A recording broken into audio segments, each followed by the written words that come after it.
Messenger. With me is Jess Frost, a St. Albans Town Select Board candidate, and Heather Buczkowski, a Swanton Town Select Board candidate. Hello. Hello. Hi. Good to have you both here. Thanks for having us. So I guess first, what motivated each of you to run? Jess, maybe you want to start. I guess a few things. For my job for Rise Vermont, I go and speak to the select board every so often, so I've been able to sit in on some of their meetings. And I just felt like I wasn't seeing my age group represented or gender. So when I was reading some things in the paper that I was finding just a little bit frustrating, and so I decided to throw my hat in the ring and see what would happen.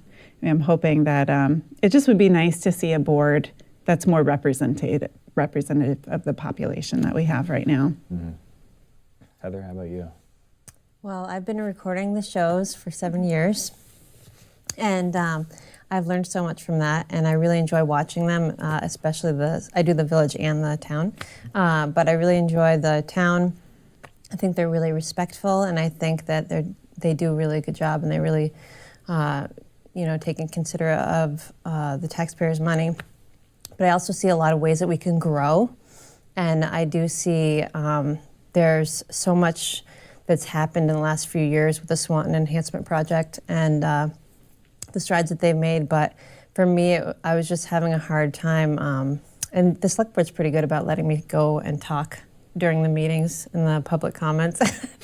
But it got to the point where I had so many comments that I thought, I think I'll try and run and see if I can make a difference in the community to another level and give more people an opportunity to be heard in our community through just from, I love talking to people and hearing what they think, and I'd really like to bring more of that to the community.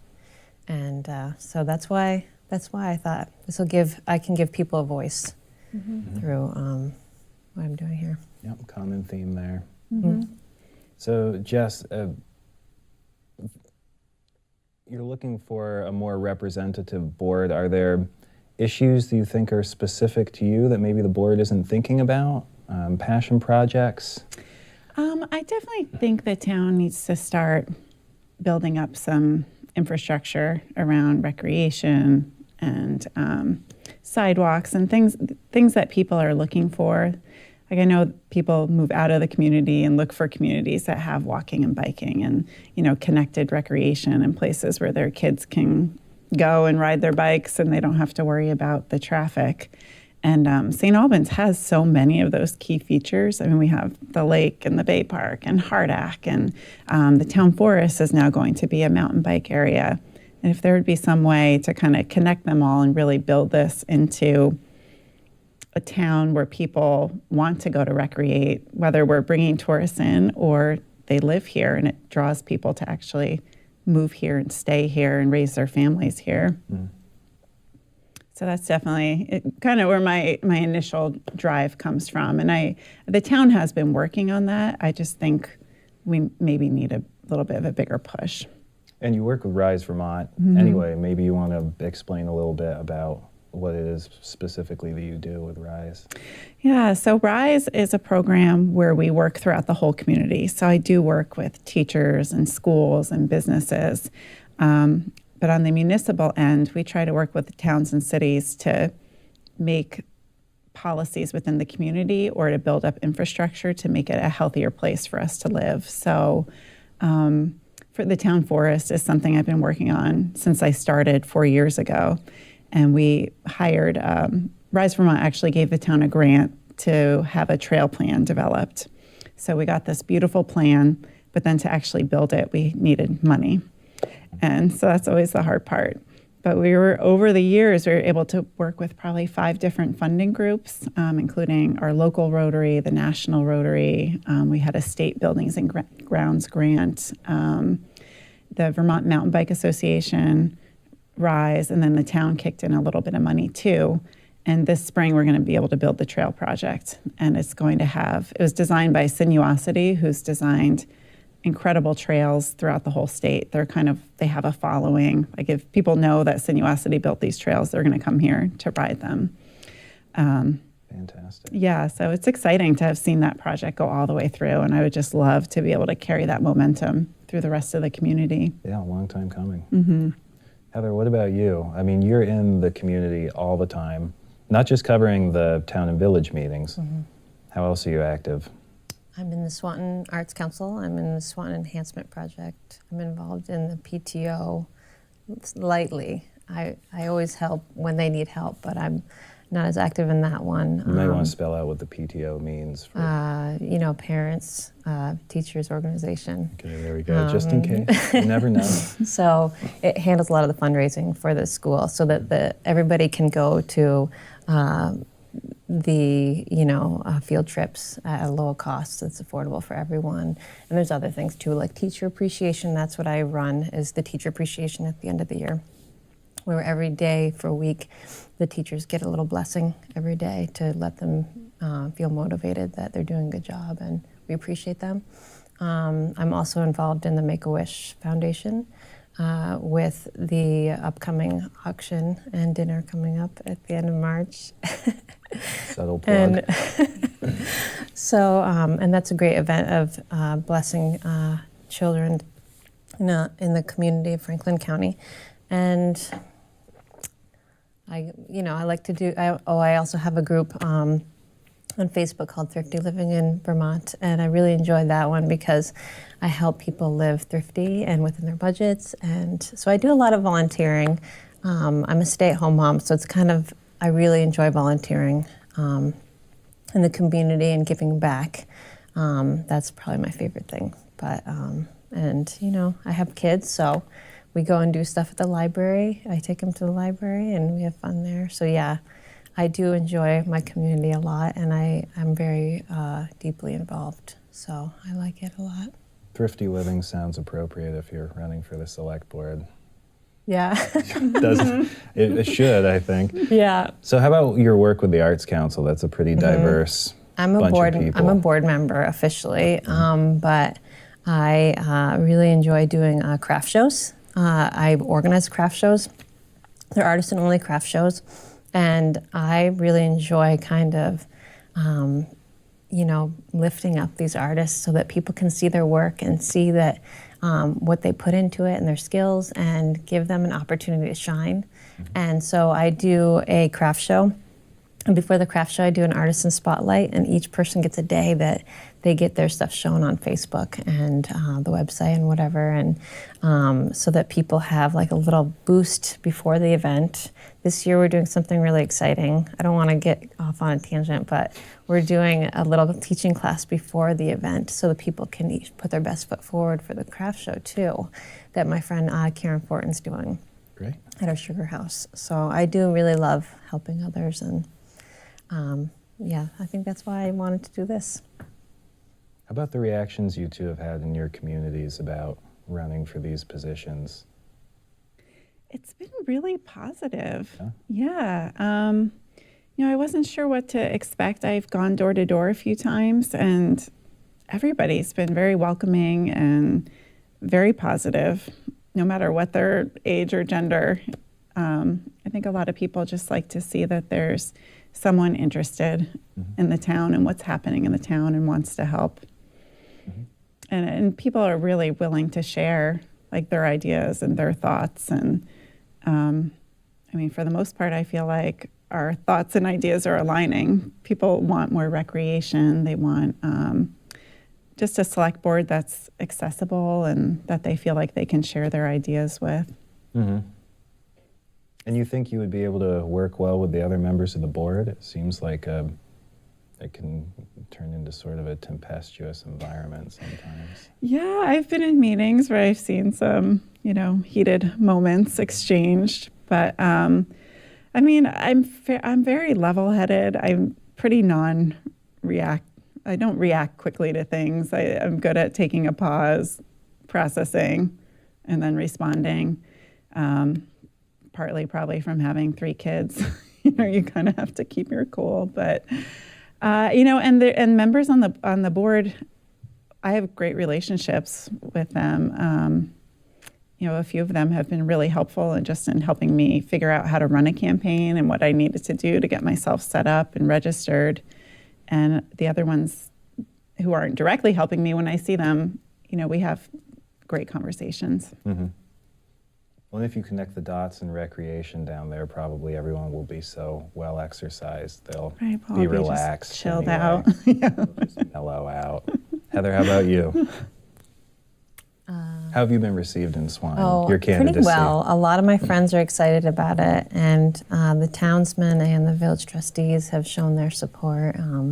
Well, I guess I can't say that, but they are excited that to have that I'm running and that I'm going to go for this. And of course, we always need fresh ideas, and I certainly have plenty of those. And I'd really like to. I think this would be a good way to open up communication with the members of our community.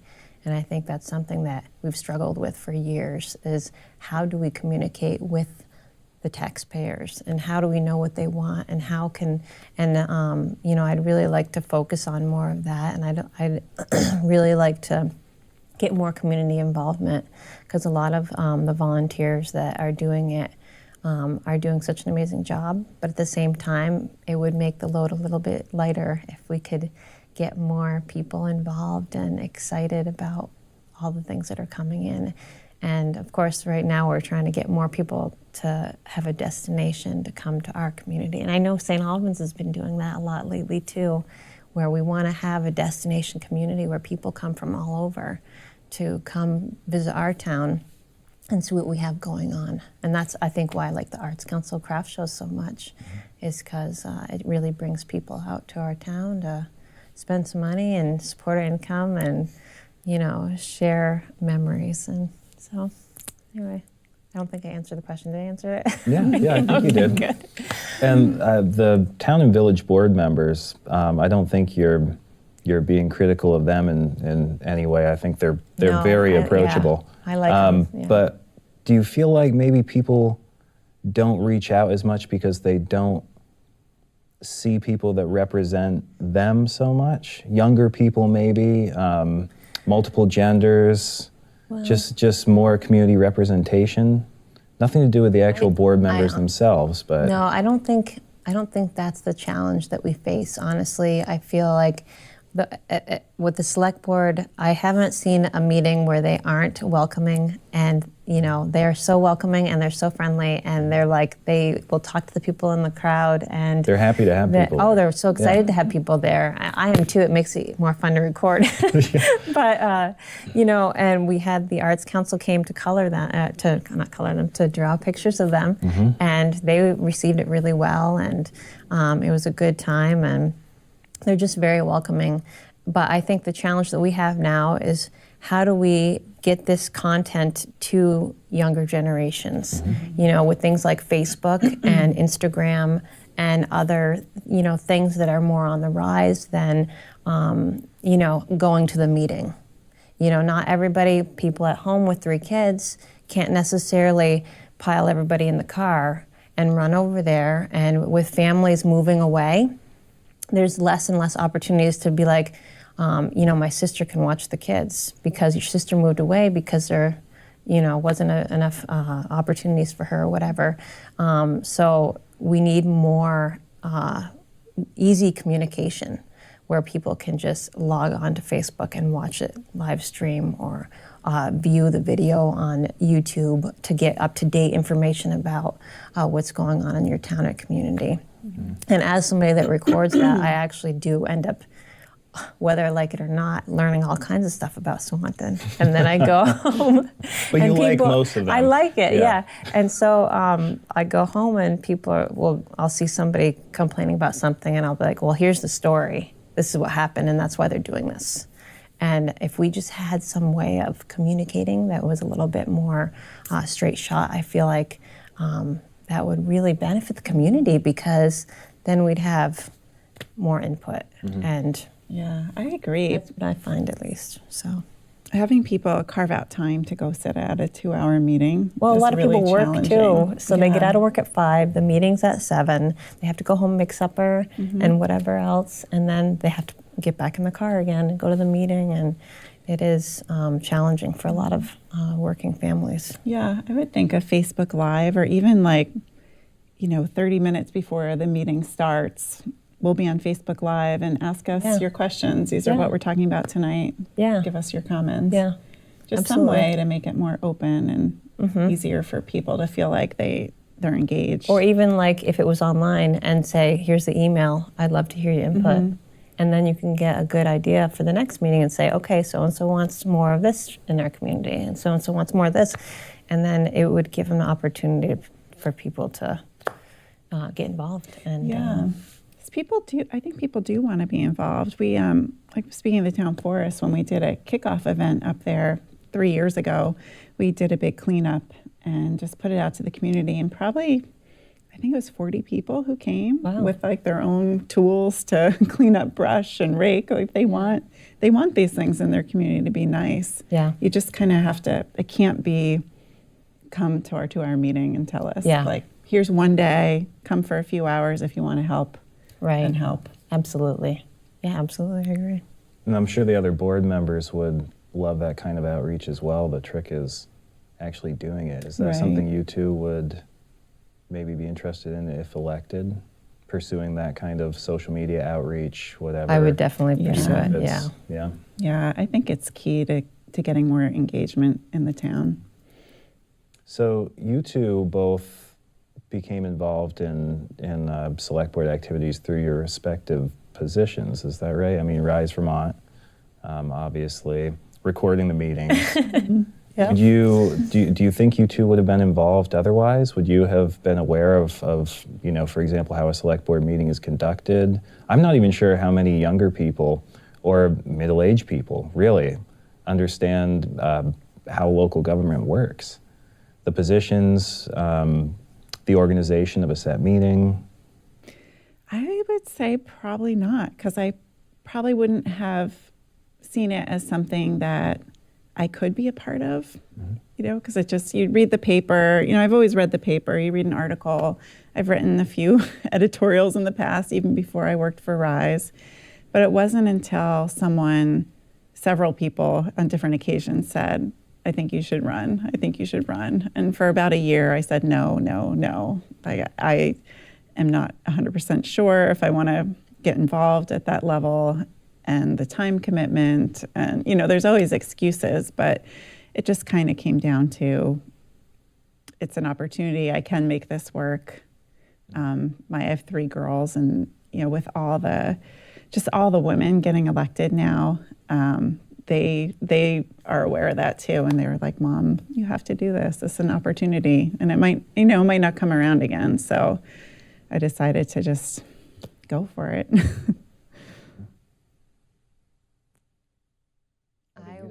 I actually shy away from politics, so I probably would not have ever considered that in my life. But a lot of people kept saying, you should run, how can I help you run? And I'm just like, don't be silly. I record the meetings, I don't sit at the table. And, I don't want to be on camera. And just, I got to the point where it was getting more challenging to keep my mouth shut behind the camera, because there's so many things that I could be like, oh, actually, this is how it's working in the community, and this is what people want. And I really just, I hear what people want all the time, and I just feel like I really want to give that, be the voice for the people in the community. And so, yeah, I would have definitely not done it unless enough people were like, you should do it, you should do it. So, people that, see somebody in the community that they think that should do it, you should say it out loud to their face, or they may never do it. So, yeah, that's why. Otherwise, you're right, I wouldn't have done it. So. Yeah.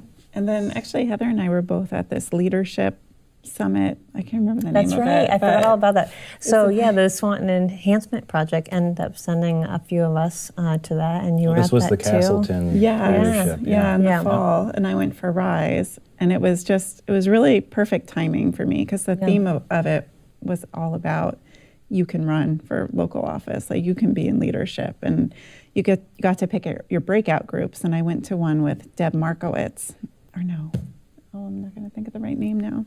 Uh-oh. Somebody amazing. Yeah, somebody amazing. Good save. You're ready. Yeah. And it was a small group, and she was like, you all can be leaders. You can all run for any office that you want. You know enough. You have enough experience. You're all Vermonters. Like, just go for it. Mm-hmm. That's true. Yeah. That was a big push for me too. I remember that, yeah. Yeah. I just walked away from that event like, oh, maybe I So can. inspiring. Maybe I can do this. Okay. And finding other leaders in the community too. Like, I went home with such a new thought process about everything, and I started asking people, could you help with this? Could you help with this? You know what, you should do something with that. That's a great idea. You should do something with that. And it just became easier after that to find leaders in the community. So it was really helpful. Yeah. Absolutely. And that would be a benefit with more accessible meetings, even if it's a Facebook Live, if it's, send us your questions. I think it's important to understand exactly what these positions are, because I'm sure even maybe hundreds of people that will be looking at the ballots on town meeting day and maybe even voting for either of you won't actually know exactly what a select board member does. They might know that they guard taxes, or, I always saw it as a closed door, authoritative kind of position until I actually went to meetings, and it's not that at all. I understand what you mean about politics too, but it's really not even that political when you get down to it. Yeah, it's really, when you go to a town meeting or a select board meeting or whatever you want to call it, it really isn't politics. It's what is your town doing, and where do we see the town going? And like, okay, so you're kind of more working on like, okay, what's going on? How can we improve this? Should we continue to do this? What are our budgets? Where do we want to spend our money? What kind of animal control is in there too? And there's just all kinds of little things that just make up what, and why wouldn't you want to know what's going on in your community? You want to know where we're headed and what we're doing, and if that's how you want your your tax money spent. And, so it isn't really politics. It's more like, just seeing what your neighbors are doing. So. I can see the clock is winding down here, so I guess I would ask if you have, are there issues that you want people to be aware of? Are there thoughts you want to get out there? Would you encourage other people to take a run for office? Yeah, I would definitely encourage people. It's been overall very positive for me, just the being able to go out and talk to people who I may have not interacted with. They're not at the school or all the other places I am. Going door to door and meeting people has been so nice. And just seeing how many people have come out in support has been really just heartwarming. It's like, wow, you do care about what's happening in the town, and you're willing to invest some time and energy into helping me be on select board. So and if anybody is interested in running, I will be a resource and willing to help you now that I know how to do it. Great. Well, or at least I'm figuring out how to do it. Yeah. Heather? Well, I actually asked for help because I didn't know anything about it, and I asked Kathy Fournier at the Swanton town office, and she walked me through the whole everything, and Tanya too. And it's actually, they're happy to answer any questions. So don't be intimidated and think you can't do it. That they want to help, people. And of course, anybody that has questions, I can try my best, but I'll probably have to ask for help again. But there were actually a few of my friends that wrote me after seeing that, my interest, and they said, I want to run too. And I'm like, how can I help you? And I'm like, this is what you need to do. This is what you need to do. Go to the town office, pick up these forms. You need so many signatures. And these are what's open. And because Kathy had already explained everything to me, I had the knowledge too. We had 4 openings this year for select board, which is, unheard of. But it was because we had people step down that weren't able to finish their term. And somebody that we actually had no one running a year ago. So we had to have somebody, and that was another thing that was interesting, is it turns out you can actually just get hired in without having to get voted in if nobody goes for the spot. So it's something for people to think about too if they're thinking about running, but they're scared to get the signatures and get voted in, and they change their mind and they can't figure it out, and they see that the ballot has an empty spot. maybe go to the town meeting afterward and say, I'd like to give it a shot. And, but then you're only for 1 year. So that would even, if you're really indecisive about it, 1 year's a lot easier than 2 or 3 or 4, depending. So every year they have to run again. So that's what one of the terms is they have to run every year until the term is over. So there's a lot of stuff to learn, and it's really interesting how it works, and they're happy to explain it to you at the town office. Yeah, you bring up a good point. The town office is another Resource. really underutilized resource, I think, Yeah. if anybody has any questions. Yeah. So I think the last question is, do you both know when town meeting day is? The date. Can you name it off the top of your head? March 5th. Which day of the week is that? Tuesday. Yeah. Oh, yeah, you're ready. Fantastic. Okay. Well, see everybody on March 5th. That's our wrap up. This has been Jess Frost with the St. Albans Town Select Board, potentially, and Heather Buczkowski, potentially, with the Swanton Town Select Board. And we'll see you on town meeting day.